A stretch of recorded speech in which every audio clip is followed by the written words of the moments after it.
Okay, now let's start round 3. So this is a lighter round, Shama's भाई. Okay, okay. आप खुद कौन सा AI टूल रोज़ाना इस्तेमाल करते हैं?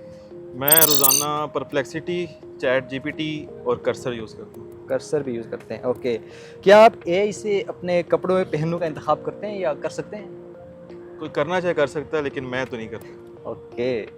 क्या आप AI को अपनी शादी का फैसला करने देंगे? नहीं नहीं नहीं नहीं, ये बहुत अहम फैसला है और ये मैं कैसे एआई को दे सकता लेकिन हूँ। कहा जाता है कि AI जो आइंस्टाइन से भी ज़्यादा इंटेलिजेंट है.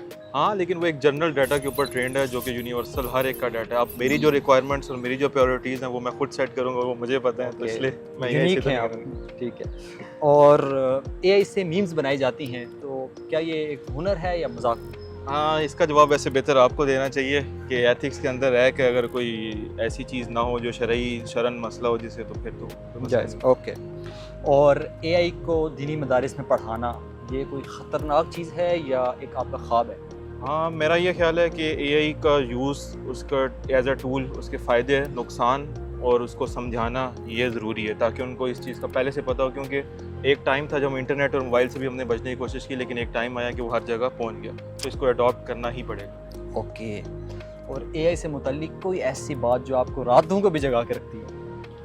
हाँ, इसके जवाब में मैं 2 बातें कहना चाहूँगा। एक तो ये है कि जो मैं खुद अपनी फ़ील्ड में हूँ, तो वो मुझे इस तरह से डिस्टर्ब करती है कि अगर कोई चीज़ बन रही हो और उसके एंड तक आप पहुँच जाओ, तो ये बहुत फास्ट रिवॉल्विंग फ़ील्ड है। कोई ना कोई अगले दिन नई से नई चीज़ आई होती है। एक तो ये है, और दूसरा ये है कि प्राइवेसी के हवाले से जिस तरह कंसर्न्स हैं और इतना ज़्यादा एआई का इन्वॉल्व होना कि आपके हर फैसले में, तो ये वाक़ई लाज़मी चीज़ है। बिल्कुल सही बात.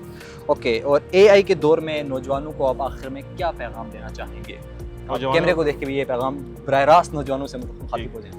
नौजवानों को यही पैगाम है कि वो एआई को समझें, इसके फ़ायदे, इसके नुकसान, लेटेस्ट टूल समझें। आप जिस फील्ड में भी हैं, बेहतर ये है कि आप उसको अपनी फील्ड में गैप ढूंढें और वो जगह ढूंढें जहाँ पे एआई को यूज़ कर सकें और आपका काम फास्ट हो सके और एफिशिएंसी के साथ हो सके। और जो बिल्कुल ही यंग हैं, जो इंटरेस्ट रखते हैं मैथ की तरफ, सीएस की तरफ, और वाकई उनका पैशन एआई की तरफ, वो ज़रूर इस फील्ड को देखें, क्योंकि इसमें काम आगे बहुत है।